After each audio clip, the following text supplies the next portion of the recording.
മോഹൻലാലിന്റെ കരിയറിൽ തന്നെ ഒരു വലിയ വിജയമായ ഒരു സിനിമയായിരുന്നു തുടരും. നമുക്കറിയാം വളരെ സൈലന്റ് ആയിട്ട് വന്ന് എന്താ പറയുക ഒരു ഇൻഡസ്ട്രി ഹിറ്റ് എന്നൊക്കെ പറയാം. എനിക്ക് തോന്നുന്നു അതിന്റെ ഒരു റെക്കോർഡ് പിന്നീട് ലോകയൊക്കെ ബ്രേക്ക് ചെയ്തിരുന്നു. കുറെ നാളുകൾക്ക് ശേഷമാണ് ശോഭന മോഹൻലാൽ ഒരുമിച്ച് അഭിനയിക്കുന്ന തരുൺ മൂർത്തി എന്ന് പറയുന്ന സംവിധായകൻ എന്താ പറയുക മലയാളത്തിലെ തന്നെ ഏറ്റവും വിലപിടിപ്പുള്ള ഒരു സംവിധായകനൊക്കെ ആയിട്ട് മാറി. അപ്പൊ തുടരും സിനിമയുടെ ഒരു വലിയൊരു സക്സസ് മീറ്റ് നടന്നിരുന്നു. അപ്പൊ ഈ സക്സസ് മീറ്റിന്റെ ചില റീലുകൾ കുറച്ചു കാലമായി അപ്പൊ അതിലെ ചില റീലുകൾ ഇപ്പോൾ സോഷ്യൽ മീഡിയയിലൊക്കെ പ്രത്യേകിച്ച് മോഹൻലാൽ ഫാൻസിന്റെ പേജുകളിലൊക്കെ ഇപ്പോൾ സ്പ്രെഡ് ആവുന്നുണ്ട്. അപ്പൊ അതിലൊരു റീല് ഞാൻ കണ്ടിരുന്നു. അതായത് അതിൽ അഭിനയിച്ച ഒരുപാട് പേര് അല്ലെങ്കിൽ അതിന്റെ ഭാഗമായി എല്ലാവരും ആദരിക്കുകയും സ്റ്റേജിലോട്ട് വിളിക്കുകയും ഒക്കെ ചെയ്ത ചടങ്ങുകളും ഒക്കെ ആയിരുന്നു. അതിൽ മോഹൻലാൽ ഒരു വ്യക്തിയെ കുറിച്ച് പറഞ്ഞു. മലയാളത്തിൽ ഏറ്റവും കൂടുതൽ അല്ല ഇന്ത്യയിൽ തന്നെ ഏറ്റവും കൂടുതൽ സിനിമ സംവിധാനം ചെയ്ത ഒരാളായിരിക്കും ഈ നിൽക്കുന്നത് ചന്ദ്രകുമാർ സാർ എന്ന് പറയുന്നത്, ഒരു പി ചന്ദ്രകുമാർ എന്ന് പറയുന്ന ഒരു സംവിധായകൻ. ഇന്നത്തെ ജനറേഷനിൽ എത്ര പേർക്ക് അദ്ദേഹത്തെ അറിയാമെന്നറിയാം. ചിലപ്പോൾ അദ്ദേഹത്തിന്റെ പേര് കേട്ടിട്ടുണ്ടോ, അദ്ദേഹത്തെ നേരിട്ട് കണ്ടാൽ അറിയാത്തവരായിരിക്കും. ചിലർ അദ്ദേഹത്തിന്റെ പേരും കേട്ടിട്ടുണ്ടാവില്ല, അദ്ദേഹത്തിനും അറിയുണ്ടാവില്ല. അപ്പൊ തുടരും സിനിമ കണ്ടവർക്ക് അറിയാം. അതിൽ മോഹൻലാൽ ഒരു ടാക്സി ഡ്രൈവറാണ്. അപ്പൊ മോഹൻലാലിന്റെ ഒരു ഇൻട്രോ സീനുമായി ബന്ധപ്പെട്ട് അതിൽ ശബരിമലയിൽ നിന്ന് തിരിച്ചു വരുന്ന ഒരു സീനൊക്കെ ഉണ്ട്. അപ്പൊ അതിൽ ശബരിമലയിൽ മോഹൻലാലിന്റെ കൂടെ കുറച്ച് സ്വാമിമാരുണ്ട്. അതിൽ മോഹൻലാലിന്റെ തൊട്ടപ്പുറത്തിരിക്കുന്ന ഒരു ഒരു സ്വാമി, അതൊരു ഗുരുസ്വാമി എന്നൊരു ക്യാരക്ടറാണ് ശരിക്കും. അതിൽ പറയുന്നില്ലെങ്കിലും അതൊരു ഗുരുസ്വാമിയെ പോലത്തെ ഒരു വ്യക്തിയാണ്. അപ്പൊ മോഹൻലാലിന്റെ എടാ പോടാ എന്നൊക്കെ വിളിച്ച് ഒരു തമാശ രൂപയാണ് ഒരു ഇന്ററാക്ഷൻ കാര്യങ്ങളൊക്കെ ഉണ്ട്. വളരെ ചെറിയ കുറച്ച് നേരമേ ഉള്ളൂ, ഒരു 5 മിനിറ്റ് ഒക്കെ ഉള്ളൂ. പിന്നെ അവസാനത്തെ ഒരു സീനിലും ഒരു ഷോട്ടിലൊക്കെ അദ്ദേഹം വരുന്നുണ്ട്. അതാണ് പി ചന്ദ്രകുമാർ എന്ന് പറയുന്ന ഒരു സംവിധായകൻ. അപ്പോൾ അദ്ദേഹം തുടരും എന്ന് പറയുന്ന ഒരു സിനിമയിലേക്ക് എത്തിയതിനെ കുറിച്ച് പറയാം. അതിനു മുമ്പ് അദ്ദേഹം ആരാന്നുള്ളത്, അദ്ദേഹം വളരെ ചെറുപ്പത്തിൽ, അതായത് ഒരു പാലക്കാടാണ് അദ്ദേഹത്തിന്റെ സ്വദേശം, കൊല്ലങ്കോടാണ്. അദ്ദേഹം 14-ാമത്തെ വയസ്സിൽ സിനിമയിൽ അസിസ്റ്റന്റ് ഡയറക്ടറായിട്ടുള്ള ഒരു വ്യക്തിയാണ്. അദ്ദേഹത്തിന്റെ വീട്ടിൽ അദ്ദേഹത്തിന്റെ അച്ഛൻ ഒരു പോലീസ് ഉദ്യോഗസ്ഥനായിരുന്നു. പിന്നെ ഒരു വിഷവൈദ്യനും കൂടിയായിരുന്നു, വൈദ്യം അറിയാം. അപ്പൊ ഒരു ദിവസം അച്ഛൻ്റെ അവിടെ അച്ഛൻ കാണാൻ വേണ്ടി ഈ പറഞ്ഞ പോലെ പാമ്പ് കടി ഏറ്റിട്ട് എന്തോ ഒരാൾ വന്നു. അപ്പൊ അദ്ദേഹത്തിന് ഈ മകനും കൂടെ നിന്ന് ട്രീറ്റ് ചെയ്യുകയോ അങ്ങനെ ചെയ്തു. ഈ പറഞ്ഞ പോലെ 14, അന്ന് വളരെ ചെറുപ്പം, ഈ പറഞ്ഞ പോലെ 13-14 വയസ്സ്. അപ്പോൾ അദ്ദേഹത്തിന് ട്രീറ്റ്മെന്റ് ഒക്കെ കഴിഞ്ഞ് അദ്ദേഹം പോകാൻ നേരത്ത് പറഞ്ഞു, അപ്പൊ ഈ പറയുന്ന പയ്യൻ കഥകളിയൊക്കെ എന്താ പറയുക പഠിച്ചിട്ടുണ്ട്, കഥകളിയും അങ്ങനെയൊക്കെ പെർഫോം ചെയ്തിട്ടുണ്ട്. അപ്പൊ അതിന്റെ കുറച്ച് ഫോട്ടോസ് ഒക്കെ കണ്ടു ചോദിച്ചു മദ്രാസിലേക്ക് വരുന്നുണ്ടെന്ന് വെച്ചു. അപ്പൊ ആ വന്ന വ്യക്തി എന്ന് പറയുന്നത് വാസു സ്റ്റുഡിയോസ് എന്ന് പറയുന്ന വലിയ സ്റ്റുഡിയോസ്, അവരുടെ പ്രൊഡക്ഷൻ ഓണർ വാസു മേനോൻ അദ്ദേഹമായിരുന്നു. അവിടെ നിന്ന് അങ്ങോട്ട് ഈ വാസു മേനോന്റെ കെയർ ഓഫിൽ ഈ പറയുന്ന ചന്ദ്രകുമാർ മദ്രാസിലേക്ക് ചെന്നു. അപ്പം 14 വയസ്സുള്ള ചന്ദ്രകുമാർ അന്ന് മദ്രാസിൽ ചെല്ലുമ്പോൾ ഓൾറെഡി ചന്ദ്രകുമാറിന്റെ ചേട്ടൻ പി ഗോപകുമാർ, അദ്ദേഹം ഇപ്പൊ ജീവിച്ചിരിപ്പില്ല. അദ്ദേഹം അന്ന് ഓൾറെഡി അവിടെ സിനിമയിൽ സഹസംവിധായകരൊക്കെ ആയിട്ട് ഓൾറെഡി സിനിമാ മോഹമായിട്ട് അവിടെ ചെന്നിട്ടുള്ളതാണ്. അപ്പൊ ചേട്ടൻ ഓൾറെഡി അവിടെ ഉണ്ട്. അവരാണ് അനിയനും പോകുന്നത്. അങ്ങനെ അനിയൻ അവിടെ ചെല്ലുന്നു. ഇദ്ദേഹം പി ഭാസ്കരന്റെ സിനിമയിൽ അസിസ്റ്റന്റ് ഡയറക്ടറായിട്ട് വർക്ക് ചെയ്യുന്നു. പിന്നീട് ഏകദേശം ഒരു 10-14ഓളം സംവിധായകരുടെ അണ്ടറിൽ അദ്ദേഹം അസിസ്റ്റന്റ് ഡയറക്ടറായിട്ട് വർക്ക് ചെയ്തിട്ടുണ്ട്. 70-80 സിനിമകളാണ്. ഇന്നൊന്നും ഒരു അസിസ്റ്റന്റ് ഡയറക്ടർക്ക് അങ്ങനെ ചെയ്യുകയില്ല. അതൊരു സ്വപ്നം പോലും എന്താ പറയുക, അങ്ങനെ ഒന്നും ചിന്തിക്കാൻ പോലും പറ്റില്ല എന്നുള്ളതാണ്. ഇദ്ദേഹം എത്രയോ വർഷങ്ങൾ അങ്ങനെ അസിസ്റ്റന്റ് ഡയറക്ടറായിട്ട് പ്രവർത്തിച്ചു. അതിൽ പി ഭാസ്കരൻ, പി വിശ്വംഭരൻ, ഇദ്ദേഹത്തിന്റെ ചേട്ടൻ പി ഗോപകുമാർ, പിന്നീട് അടൂർ ബാസി സംവിധായകൻ എപ്പോഴും ഇദ്ദേഹം സഹസംവിധായകനായിട്ടുണ്ട്. അങ്ങനെ ഒരുപാട് പേരുടെ കൂടെ വർക്ക് ചെയ്തു. ഇദ്ദേഹം പി ഭാസ്കരന്റെ ഒക്കെ കൂടെ വർക്ക് ചെയ്യുമ്പോൾ ഇദ്ദേഹത്തിന്റെ രണ്ടാമത്തെ സിനിമ, ഇദ്ദേഹം സഹസംവിധായകനായിട്ട് വർക്ക് ചെയ്ത രണ്ടാമത്തെ സിനിമയിലെ നായകനായ വ്യക്തിയായിരുന്നു മധു സാർ, നമ്മുടെ മലയാള സിനിമയുടെ കാരണവർ. അപ്പോൾ മധു എന്ന് പറയുന്ന ആ ഒരു നടനുമായി ഇദ്ദേഹത്തിന് ഒരു റാപ്പോ രണ്ടാമത്തെ ഒരു സിനിമയിൽ തന്നെ കിട്ടി. കാരണം പ്രത്യേകിച്ച് 14 വയസ്സുള്ള ഒരു പയ്യൻ ക്ലാബ് ബോർഡൊക്കെ ഇട്ട് നിൽക്കണം കണ്ടിപ്പോൾ മധുവിന് തോന്നിയൊരു കൗതുകമായിരിക്കാം. അവർ തമ്മിൽ വളരെ ബന്ധമായി. പിന്നീട് 19-ാമത്തെ വയസ്സിലാണ് പി ചന്ദ്രകുമാർ സംവിധായകനാവുന്നത്. മനസ്സൊരു മൈൽ എന്ന് പറയുന്ന ഒരു സിനിമ ചെയ്യുമ്പോൾ അതിൽ മധു ആയിരുന്നു നായകൻ. പിന്നീട് മധുവിന്റെ തന്നെ മധു നായകനാക്കി മധു നിർമ്മിച്ച് ഒരുപാട് സിനിമകൾ ഇദ്ദേഹം സംവിധാനം ചെയ്തു. ഏകദേശം ഒരു 30-40ഓളം സിനിമകൾ ഇവരുടെ കോമ്പിനേഷനിൽ സംഭവിച്ചിട്ടുണ്ട്. ഇത് കഴിഞ്ഞ് മധു എന്ന് പറയുന്ന ഒരു വ്യക്തി, അദ്ദേഹം ഒരു സംവിധായകൻ കൂടിയാണ്. ഇദ്ദേഹം സംവിധാനം ചെയ്ത അവസാനത്തെ ഒരു സിനിമ ഉദയം പടിഞ്ഞാറ് എന്ന് പറയുന്ന സിനിമയാണ്. അതിനുശേഷം അധികം ഒരു സിനിമ സംവിധാനം ചെയ്തിട്ടില്ല. ഉദയം പടിഞ്ഞാറ് എന്ന് പറയുന്ന ഒരു മധു സംവിധാനം ചെയ്തപ്പോൾ അന്ന് സഹസംവിധായകനായിട്ട് മധു ഈ പറയുന്ന പി ചന്ദ്രകുമാറിനെ വിളിച്ചിട്ട്, ഇന്നും യൂട്യൂബിലെ സിനിമകൾ നിങ്ങൾക്ക് നോക്കിയാൽ അറിയാം, 85-86 സിനിമ റിലീസായിരിക്കണം. അപ്പോഴേക്കും പി ചന്ദ്രകുമാർ ഓൾറെഡി 10-50 സിനിമകൾ ചെയ്തിട്ടുണ്ട്. ഏകദേശം അത്ര തന്നെ സിനിമകൾ ചെയ്തിട്ടുണ്ട്. എന്നിട്ട് അദ്ദേഹം മധു സാറിന്റെ തന്റെ ഗുരുവിന്റെ സഹ സംവിധായകനായിട്ട് അതിൽ വർക്ക് ചെയ്തു എന്നുള്ളതാണ്. അപ്പൊ പറഞ്ഞു വന്ന അങ്ങനെ ഒരുപാട് സിനിമകൾ ചെയ്ത അദ്ദേഹം പ്രേം നസീറിനെയും ജയനെയൊക്കെ വെച്ച്. ജയൻ്റെ ഇന്ന് നമ്മൾ കാണുന്ന തടവറ, ദീപം പോലത്തെ ഹിറ്റ് സിനിമകൾ ഇദ്ദേഹം സംവിധാനം ചെയ്തതാണ്. എയർ ഹോസ്റ്റസ് എന്ന് പറയുന്ന പ്രേം നസീറിൻ്റെ സിനിമയിലാണ് ഇദ്ദേഹം ആദ്യമായിട്ട് ചെയ്യുന്നത്. അതും പ്രേം നസീറിൻ്റെ വലിയൊരു വിജയമായ ഒരു സിനിമയായിരുന്നു. മോഹൻലാലിൻ്റെ തുടക്കകാലത്ത് അദ്ദേഹം 2 സിനിമകൾ മോഹൻലാലിനെ വെച്ച് ചെയ്തിട്ടുണ്ട്. ഞാൻ പിറന്ന നാട്ടിൽ, ഉയിരും ഞാൻ നാടാകെ. അപ്പോൾ ആ ഒരു സമയം എത്തിയപ്പോഴാണ് മോഹൻലാലുമായിട്ടുള്ളൊരു ബന്ധം. കാരണം അപ്പോഴേക്കും മോഹൻലാൽ സിനിമയിൽ സജീവമായി തുടങ്ങി. 84ലാണ് ഞാൻ പിറന്ന നാട്ടിൽ എന്ന് പറയുന്ന സിനിമ സംഭവിക്കുന്നത്. അന്ന് മോഹൻലാൽ വലിയ സൂപ്പർ സ്റ്റാർ ഒന്നും ആയിട്ടില്ല. അതിൽ സോമനാണ് നായകൻ. സോമൻ്റെ അനിയൻ്റെ കഥാപാത്രമാണ് മോഹൻലാൽ. അപ്പോൾ ഈ ഒരു സിനിമയുടെ ഷൂട്ട് നടക്കുന്ന സമയത്ത് തന്നെ മോഹൻലാൽ, പി ചന്ദ്രകുമാർ അടുത്ത സിനിമ, അദ്ദേഹം ഒരു വർഷം 10ഉം 12ഉം സിനിമകളൊക്കെ സംവിധാനം ചെയ്തിട്ടുണ്ട്. ഒരേ സമയത്ത് 2-3 സിനിമകൾ സംവിധാനം ചെയ്യുന്ന ഒരു വ്യക്തിയാണ്. ഇദ്ദേഹത്തിൻ്റെ സഹസംവിധായകനായിരുന്നു ഒരു വർഷങ്ങളോളം, സുഹൃത്തും സഹസംവിധായകനൊക്കെ ആയിരുന്നു സത്യൻ അന്തിക്കാട്.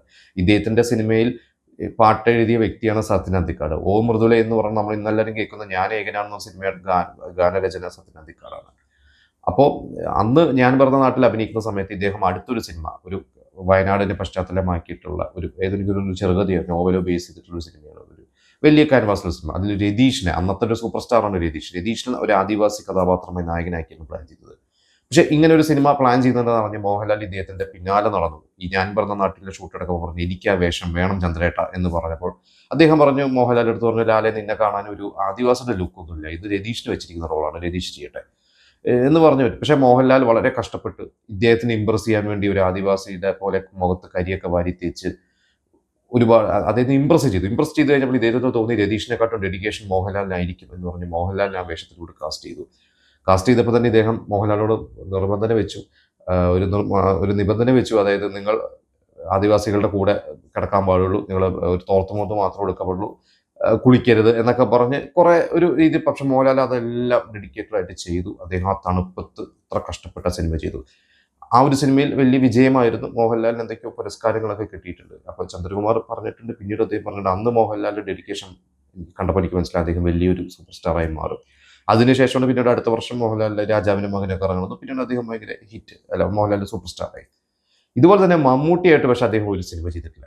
അദ്ദേഹം തന്നെ ഒരു അഭിമുഖത്തിൽ പറഞ്ഞിട്ടുണ്ട്, പ്രൈം മിനിസ്റ്റർ മുതൽ അങ്ങോട്ട് മുകേഷ്, മണിയമ്പിള്ള രാജു പോലെയുള്ള ആ 80s യുവതാരങ്ങളെ വെച്ച് അദ്ദേഹം സിനിമ ചെയ്തിട്ടുണ്ടെങ്കിൽ മമ്മൂട്ടിയായിട്ടൊരു സിനിമ സംഭവിക്കുന്നതിൻ്റെ കാരണവും അദ്ദേഹം പറഞ്ഞിട്ടുണ്ട്. കാരണം മമ്മൂട്ടി കാർട്ടൂണിസ്റ്റ് യേശുദാസ് എന്ന് പറയുന്ന വലിയൊരു വ്യക്തിയാണ്. ഇവരുടെയൊക്കെ സുഹൃത്താണ് പി ചന്ദ്രകുമാറും കലൂർ ഡെന്നീസ്, ജോൺ പോൾ തുടങ്ങിയ ഒരു വലിയ പ്രഗത്ഭർ അടങ്ങുന്ന ഒരു സദസ്സിൽ കാർട്ടൂണിസ്റ്റ് യേശുദാസിൻ്റെ ഒരു ശുപാർശ കത്തുമായിട്ട് മമ്മൂട്ടി എന്ന മേള സിനിമയും ഒക്കെ അഭിനയിച്ച് നിൽക്കുന്ന ഒരു സമയമാണ്. അതിനുശേഷം മമ്മൂട്ടി ഒരു കത്തായിട്ട് വന്നു.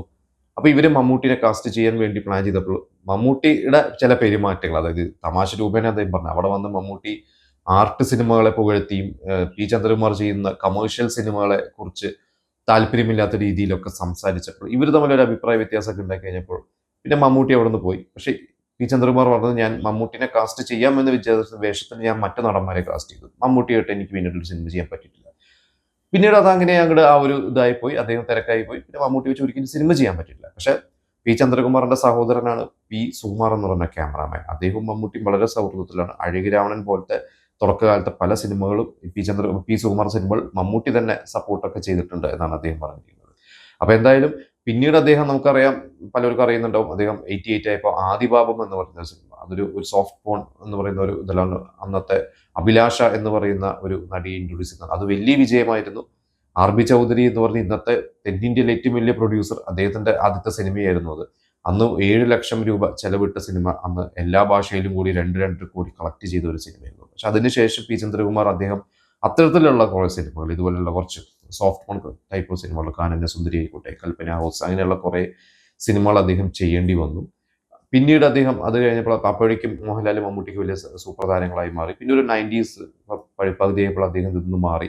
പിന്നീട് അദ്ദേഹത്തിന് നാഷണൽ അവാർഡ് കിട്ടിയിട്ടുണ്ടെന്നുള്ളതാണ്. അദ്ദേഹം കുട്ടികൾക്കുള്ളൊരു സിനിമ മിനി എന്നുമായിട്ടുള്ള സിനിമ, അത് അദ്ദേഹത്തിൻ്റെ ഗുരു മധു തന്നെ പ്രൊഡ്യൂസ് ചെയ്ത സിനിമയാണ്. ആ ഒരു സിനിമ അദ്ദേഹത്തിന് അന്ന് മികച്ച കുട്ടികൾക്കുള്ള ഒരു നാഷണൽ അവാർഡ് കിട്ടിയിട്ടുണ്ട്. അദ്ദേഹം പറഞ്ഞത്, ഇത്തരത്തിലുള്ള ആദിഭാവം പോലത്തെ ഒരു സിനിമ ചെയ്ത ഞാൻ എൻ്റെ ഒരു ഡിഫറൻ്റ് ആയിട്ടുള്ള കുട്ടികൾക്കുള്ള സിനിമ ചെയ്ത് കഴിഞ്ഞപ്പോൾ അതൊരു വലിയൊരു ആളുകൾക്കൊരു ഞെട്ടലായിരുന്നു എന്ന് പറഞ്ഞ് അതിന് അവാർഡ് കിട്ടി. പിന്നീട് അദ്ദേഹം ചില ഡിസ്ട്രിബ്യൂഷനും കാര്യങ്ങളൊക്കെ ചെയ്ത് പിന്നീട് അദ്ദേഹം മിനി സ്ക്രീനിലൊക്കെ ഒരുപാട് സീരിയൽസും കാര്യങ്ങളൊക്കെ ചെയ്തിട്ടുണ്ട്. പിന്നീട് ഒരു 2010-15 ആയപ്പോൾ അദ്ദേഹം പിന്നെ ഈ പറഞ്ഞ പോലെ ഇപ്പോഴും അദ്ദേഹം ആക്റ്റീവായിട്ട് കുട്ടികളെ പഠിപ്പിക്കലും ഇൻസ്റ്റിറ്റ്യൂട്ടും പിന്നെ അദ്ദേഹം കുറേ ഫെസ്റ്റിവൽസ് സിനിമകൾ ചെയ്യലും അങ്ങനെയൊക്കെ അദ്ദേഹം സിനിമയുടെ ഒപ്പം തന്നെയാണ് സഞ്ചരിച്ചുകൊണ്ടിരിക്കുന്നത്. ഈ ഒരു സമയത്താണ് അദ്ദേഹം വീണ്ടും സജീവമായി ഒന്ന് രണ്ട് പറഞ്ഞ പോലെ ഓൺലൈൻ മീഡിയയും ഒക്കെ ആക്റ്റീവ് ആയപ്പോൾ അദ്ദേഹത്തിന്റെ ഒന്ന് രണ്ട് ഇന്റർവ്യൂസും അതുപോലെ തന്നെ ഇദ്ദേഹത്തിന്റെ ഗുരുവായ മധു അദ്ദേഹത്തിന്റെ 90-ാം പിറന്നാളുമായി ബന്ധപ്പെട്ട കുറച്ച് വീഡിയോസിലൊക്കെ ഈ ഒരു മുഖം ഇദ്ദേഹത്തിന്റെ ഇന്നത്തെ നരച്ച താടിയൊക്കെ വെച്ചിട്ടുള്ള ഒരു മുഖം കണ്ടു കഴിഞ്ഞപ്പോഴാണ് സംവിധായകൻ തരുൺ മൂർത്തിക്ക് മോഹൻലാലിന്റെ കൂടെ അഭിനയിക്കാനുള്ള ആ ഒരു റോളിലേക്ക് ഒരാളെ നോക്കുകയായിരുന്നു.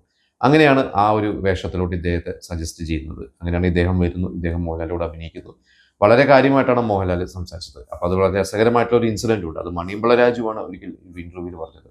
കാരണം ആ ലൊക്കേഷനിൽ വെച്ചിട്ട് പി ചന്ദ്രകുമാറിനെ പലർക്കും തിരിച്ചറിയുന്നില്ല. അദ്ദേഹം ഒരു ജൂനിയർ ആർട്ടിസ്റ്റ് ആണെന്നൊക്കെ വിചാരിച്ച് അസിസ്റ്റന്റ് ഡയറക്ടർ വന്ന് അവരോട് ഇദ്ദേഹത്തിനോട് എന്തോ ഒരു അസിസ്റ്റന്റ് ഡയറക്ടറിനോട് ഒരു ജൂനിയർ ആർട്ടിസ്റ്റിനോട് സംസാരിക്കുന്ന രീതിയിൽ വളരെ മോശമായിട്ട് അല്ലെങ്കിൽ ചൂടാവുകയോ എന്തോ ചെയ്തു.